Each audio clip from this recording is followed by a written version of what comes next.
Flake. I thank the chairman. Welcome back. Thank you. Good to see you. I just wanted to follow along the lines that Mr. Chaffetz did, talking about whether or not all car companies, domestic and foreign, will be treated equally. And I know you emphatically stated, yes, they are and will be.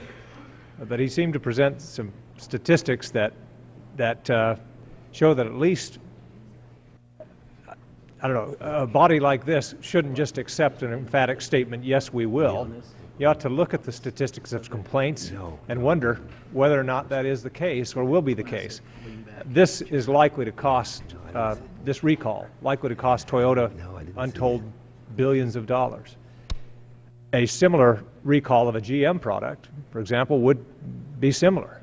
That cost, because of our investment of taxpayer dollars into this bailout, would reflect on the taxpayers as well. So I don't think it's out of line to question and at least caution that the Department of Transportation and NHTSA be extremely careful in how they accept and deal with complaints that come in to ensure that government isn't taking sides in an area where we have a big investment.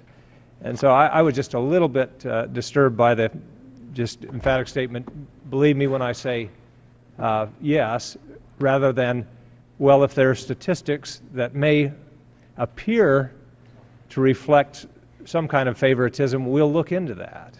Do we have a commitment that that is the case and not just saying, yes, we're going to be treated fairly and you should trust us, but we'll look into the statistics on complaints and how they're dealt with by NHTSA. Well, Mr. Flake, let me just stipulate, when it comes to safety, there'll be no compromises. There'll be no sweetheart deals. There'll be no cozy relationships. You have my commitment on that. Not under my watch. And as I said earlier, if you look at any speech I gave last year, it was on safety. No, whether it was in planes, trains, or automobiles, it was on safety. That is our obligation to the public. Right. And I don't buy this argument that because the government owns 60% of GM that we're going to turn a blind eye to that. That is nonsense. We would never do that. It'll never happen under my watch. I guarantee you that. Right. Well, and look at Mr. Flake, you and I have worked on a lot of issues together. And I understand your commitment. I'm just wondering, a lot of this was prior to your entrance there. But I guess what I'm looking for is a recognition that, hey, on the outside, one could question whether or not government, the federal government, with a substantial investment of taxpayer dollars into a couple of domestic automakers, might be under a pretty high standard here, and we ought to look at complaints and make sure that we're treating them fairly, rather than just saying, yes, we'll treat them fairly, trust me on it. I trust you. I may not trust everybody that I don't know, that I haven't seen.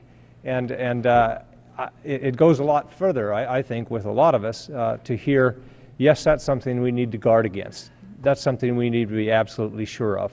Because I can tell you, in other areas, government does favor areas, individuals and others with whom investments are made. That's just the bottom line. That's how governments work. That's human nature. So I guess what I'm asking for is just a little recognition that that's something that we ought to be concerned about, and we are. So. I recognize that. All right, thank you. Would the gentleman yield? I would yield. Thank you. Secretary, you earlier did note the investigation of the cobalt that has been opened. In your opening remarks, first set of remarks, you talked about the members of NHTSA who went to Japan and shortcutted an investigation by saving time and money and getting a voluntary cooperation early on based on the end of '09 trip to Tokyo. Is that right? Yes. So we own 60% of General Motors. The Cobalt has had far more complaints on a very reminiscently similar problem to where you have a recall on the Corolla. Why aren't we getting that level, or let me rephrase that.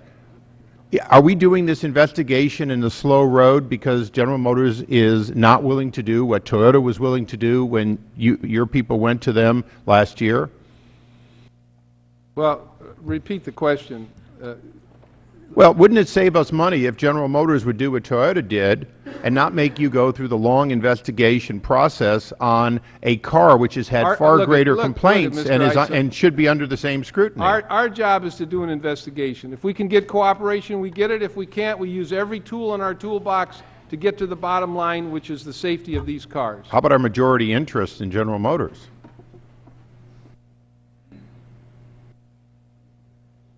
We own 60% of them. Ask me a question about it. Well, are you willing to ask General Motors to cooperate as fully as Toyota did with the Corolla on a car which has had more complaints for a longer period of time? Yes. Thank you. Yeah. Gentleman's time has expired. I now yield 5 minutes to the gentleman from Illinois, Congressman Davis.